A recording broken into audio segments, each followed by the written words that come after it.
Y a-t-il en vue une OPA Bernard Tapie sur l'OL? C'est la question qui se pose depuis 48 heures. Si oui, l'homme de la situation serait Jean-Michel Aulas, jeune PDG lyonnais déjà membre du club des 100 et qui, dans la perspective d'un retour en première division, aurait quelques idées à faire valoir.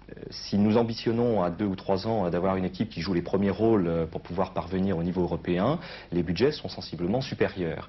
Alors nous avons fait, je le disais tout à l'heure, une étude qui permet de catalyser autour d'un certain nombre de gens qui sont prêts à s'investir des moyens financiers tout à fait à la dimension de cette ambition.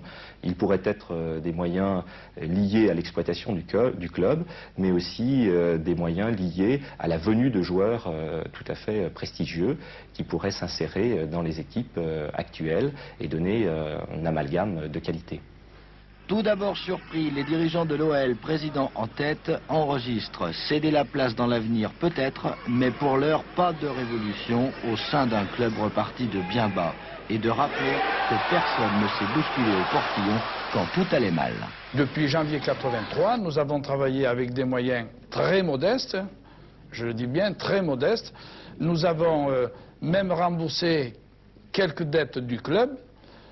Je crois que il n'y a pas beaucoup de clubs qui peuvent prétendre équilibrer, ne pas s'endetter.